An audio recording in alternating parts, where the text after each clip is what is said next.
And welcome to Planetary Spirit, coming to you on Cyberstation USA. My name is Jeff Ferranini, and my co-host, Magdalena, is away on spiritual retreat. And we are here to invite you on an exploration of spirituality. And our guest today is Dawn Carr, who is an international psychic medium, an intuitive consultant, paranormal investigator, certified hypnotherapist, as well as an author and a peace activist. She is a natural-born psychic and spirit medium. Dawn's gifts have blossomed over the years. She was hesitant to use these gifts in a professional setting until a spirit visit in 2004 from her deceased grandfather changed everything. Dawn's grandfather told her that the time had come to use her gifts for the benefit of others and to help spread hope throughout the world. As a true light worker, Dawn has kept that promise and has helped to enlighten and encourage people from all walks of life with messages of love and hope from those in spirit form. Dawn is the proprietor of Angels of Dawn and uses this international business to reach out to those who may feel the need for her services. As her audience grows, she is steadily helping others by erasing the fear that many people feel in their lives. When people realize that there is uplifting, loving energy for them at their disposal, it makes their journey in this lifetime all the more enjoyable. So it is indeed a pleasure to welcome to Planetary Spirit, Dawn Carr. Thank you, Jeff. It's a pleasure to be here. It's really good to have you here. Thanks. Now, I'm really amazed. I mean, here you had a visit from a grandfather who Yes. passed away. Mm-hmm. Was there any fear at all in your being when you saw your grandfather coming to you? No, quite the opposite, actually. It was just, to have a visit from someone that you've known your whole life, that you grew up with, and to have them come back after they've passed, it was awesome. And I'd see him everywhere, and I had intuitive friends who would see him, and he just kept showing up everywhere. I joke around and tell people that he was haunting me, trying to get me into this work, but he was just wonderful. But what was the feeling when he first, came to you? Were you awake at that time, or were you in a sleep state? Or No, I was awake. It was the first time he visited me. It was more like impressions that I got of him, and it was funny. I went to a psychic fair that was put on for a charity event through a friend. And I went to support the charity and support my friend. And while there, they had a spirit artist. And she was open, she was available. So I went over and sat in her chair. And she proceeded to give me a 15-minute reading and draw a sketch of the person she was speaking to during the entire reading. And when she was done, she turned it around, and there was a picture of my grandfather. So it just kept popping up over and over again. I didn't have fear. I didn't really have confusion either. It was more like I didn't want to do this work. I didn't want to be that person that people would point their fingers at and say, "Who do you think you are?" And I didn't think I had it in me. I didn't think I could do it. And he just kept saying, "You've done harder things in life. Why can't you do this? That this isn't that difficult. Don't make it more than it is." And again, I had friends who were intuitive, and they were like, "Hey, your grandfather's here." He says, "What are you waiting for?" I think it's really good for people to hear that, that are listening to this interview, because it's good to hear people say that, I just didn't feel like this was exactly the right thing for me, and I needed to go ahead and do it, and, all the angels were there, and everything was just so great. It's like, okay, I've had hesitation. I had a great deal of hesitation. Yeah, this has been a challenge for me. I didn't come to this easily. I actually came to it kicking and screaming. It did, and you want to hear something interesting? The first time that I did this professionally, was a fluke because I had been asked to do readings, and I turned it down because I was like, I just didn't think I could do it. I just didn't think I could be one of those people that I read about in books or saw on TV or whatever. And a friend of mine who's a spirit medium was hired to do Parents' Weekend down at Johnson and Wales. And very famous cooking school on the East Coast. Yes, yeah. And I guess it was a huge event, and she had called up everyone she knew to help her because they needed 2 intuitives for the Parents' Weekend, and no one was available because there was this big event in Connecticut that everyone was going to. So she asked her spirit guides, who can I call? And they said, call Dawn. And she was like, really? And they said, yes. So she called me up, and it was kind of like an out-of-body experience because she asked me on the phone if I do it with her, and I heard myself saying, yeah, sure, no problem. And then I hung up the phone, and I went, oh, my God, what did I just do? And I spent the next 48 hours just freaking out, Yeah. And she called me up, and she called me down, and she said, and I'm big into astrology. I have since I was a kid. And she said, if worse comes to worse, just do astrology, And I said, okay. And that calmed me down. And I sat there. When we got there, there were hundreds and hundreds of people there, and the 2 of us, and we had a dividing wall between us. And I sat down. We were doing 4 hours of readings, 5-minute readings for 4 hours straight. Oh, my gosh. I know. And then that's my first time reading. Yeah. And so as soon as I started, it's like I was getting stuff. I was seeing stuff. I was hearing stuff. And I was amazed because I brought my astrology books. I'm like, okay, this is my backup. This is my safety net. And I didn't need them. And halfway through, my friend got up and walked around the corner to check up on me. And she said, I walked around the corner and looked, and your grandfather was standing behind you with his hands on your shoulders, and I knew you'd be fine.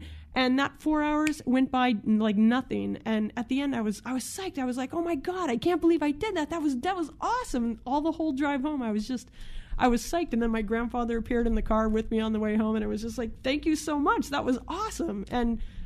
And here we are. It's been steady ever since then. It's just my gifts have blossomed even more, and they teach me things all the time in spirit, and I'm always learning. I always will be learning. Even after I pass, I'll be learning, but that's the way.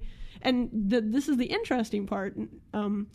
Everyone who was supposed to go to the big intuitive event in Connecticut was told the wrong weekend. It was the weekend after. So she could have had her pick of many, many intuitives. So my grandfather kind of manipulated it so that I would be the one to call, to be called to do this event. So. Well, it's kind of like when the time is right. Exactly. Exactly. Everything's going to move in your favor in order to make it. That's right, and that's what I tell people too. Happen.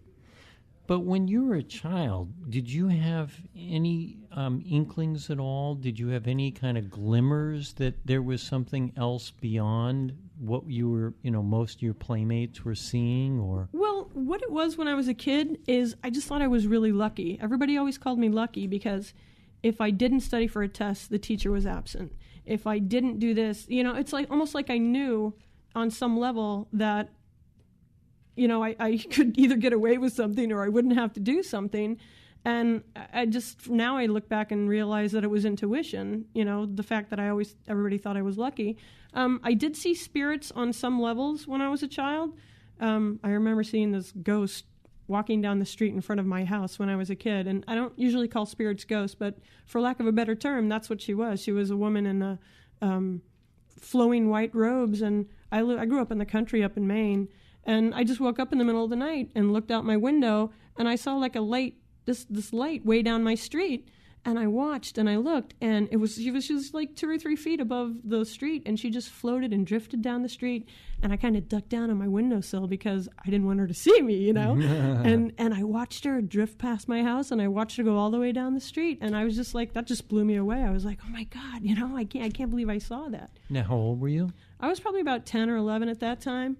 And there was a time, excuse me, when I was in junior high school where I can remember I had a real high fever. I didn't think I was that sick, but I was home from school sick. And I can remember waking up after falling asleep in my room, and there was a room full of spirits in my room. And they were like, you'll be better. They were kind of like giving me a pep talk, like, you'll be fine, cheer up, don't worry, the sickness will pass. And it was like, I didn't think anything of it. It just kind of felt delusional to me in a way. But looking back, there were spirits in my room just saying, hey, you can do it. Now, were you aware enough that you could not talk to other people about this, or did you share this with friends? I didn't even acknowledge it because I didn't know. And I would always hear my name being called, especially at night when I was sleeping or before I'd fall asleep. I'd hear, and I always thought it was my mother calling my name, and I'd wake up and my door was closed, nobody was in my room. And I never really connected it until it started happening to me again later in life, where people would call my name at night, and I'd be like, nobody was in the room, nobody was in the house. And that's when I connected it to like, oh yeah, I get that was spirit calling my name. I didn't even know, you know? That's really interesting. You know, the things that we don't, we're not attentive to, and that are actually taking place in our lives, that are, you know, life-changing. One of the things that I've found fascinating in doing this show is when we talk to people, is that it's not the big thunderclap booms not at all. that are the things that are almost life-changing experiences. Sometimes the smallest, minute little appreciation of something new and different comes in, and it almost seems to like come in a side door, That's right, or like when you least expect it. Yeah, and then but then it's paying attention to it and being willing to trust in that. You know, and that's a big thing, trusting in it. So have you had any experiences where something has come through for you that you did not see coming and brought you to a whole new awareness of sorts? Well, yeah, it usually takes them a few times of getting my attention to do it. I got to laugh at that because, especially in the beginning, just I can't really think of anything specific except meeting people or learning a new aspect, or just what they do in spirit is they teach me things, but they'll introduce something to me that I will just think is a part of my regular life until it comes around again. And then it's like, oh, okay, I get it. I'm supposed to pay attention to this, you know? Again, there is no big boom or fireworks or whatever. They just kind of sneak it in and let me get acclimated to it. And then sometimes they give me a lecture if I don't acknowledge it after a couple of times. So I've been lectured in spirit many times. You know, my spirit guides, I love them dearly, and we argue sometimes, but not as much as I used to argue with them quite a bit because they'd tell me to do something, and I'd be like, I don't think so. And they're like, okay, you know, you'll see. And then I saw, and I was like, okay, fine, you guys are right this time, but, you know. So as far as spirit guides go now, okay, so you were psychic and your grandfather was telling you things, but how did you actually first make connection with your spirit guide? Well, you probably have several spirit guides. Yeah, so. Several. But what was that like for you? It was interesting. I always, I had this experience probably, I don't know, about 13 years ago, where I was, okay, I'm a Capricorn. We're practical. My mind is going a million times a minute. Everybody tells you meditate, quiet your mind, do this, do that. And I would practice trying to meditate and quiet my mind, and without much luck, because I'd always be thinking about what was going on the next day, you know, what to make my kids for dinner, and so on and so forth. And so I would, whenever I had quiet time, I would just lay down in my bed or on the couch, and I'd focus on something. A lot of times I would sing the song "All You Need Is Love" by the Beatles in my head, just to focus on one thing. And so then I would, or I would say the Hail Mary about 1,000,000 times just to focus on something and I was always waiting for something to happen. And one night I was doing that. I was laying, my husband was in bed next to me. He was reading a book, and I had my eyes closed and I was meditating, and I was saying the Hail Mary over and over again. And I was picturing, I don't know why I started picturing it, but I started seeing the infinity symbol. And it was like going around almost like a gear, like a racetrack. It was like made of light, and it just kept going around. And I saw it with my eyes closed, and I was like, that's interesting, and not thinking anything of it. And I just watched it going around and around and around and around, and I'm still saying the Hail Mary in my head. And then all of a sudden, I felt like this almost like explosion in my chest, and I saw this beam of light shoot out of my chest. And I heard my spirit guides go, Dawn, hi, Dawn. And then I freaked out and jumped up and went, oh, my God. I told my husband, I said, I just heard other people's voices in my head. You know? Calling my name. Exactly. And it was just, that's the first time I really consciously made a connection with my spirit guides. And from then, they know that really freaked me out. And I said, you know what? I don't want to hear that again. Don't do that. And from there, it just kind of, it quieted down and built up. And they had me read all these books. They always direct me to bookstores and books and stuff. And our guest today on Planetary Spirit is Dawn Carr, who is an international psychic medium, intuitive consultant, paranormal investigator, certified hypnotherapist, as well as an author and a peace activist. And as a true light worker, she strives to help people from all walks of life by bringing through messages of love and hope from those in spirit. And her website is www.angelsofdawn.net. That's www.angelsofdawn.net. Yeah, I mean, so it sounds to me like you need to keep asking for things to come to you with ease and grace. Well, in the beginning, yeah, because I just, the first book I ever read about this field, the reason that I started reading the books is because I was terrified of death. 20 years ago, I was just terrified. So after I said, you know what, I'm gonna take the bull by the horns and I'm gonna start reading about it. So I read this book called Life After Life by Raymond Moody, and oh my God, it freaked me out. It's all about the EVPs when they record. EVPs?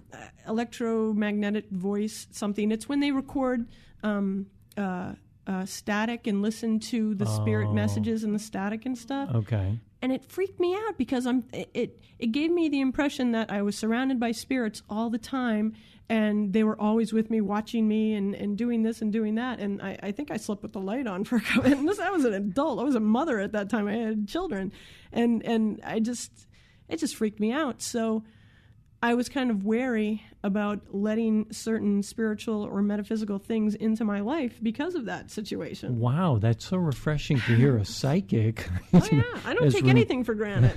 that you had these challenges. You've Sure. had these concerns about, where's all this stuff coming from? Exactly. And who are all these beings around me at all times?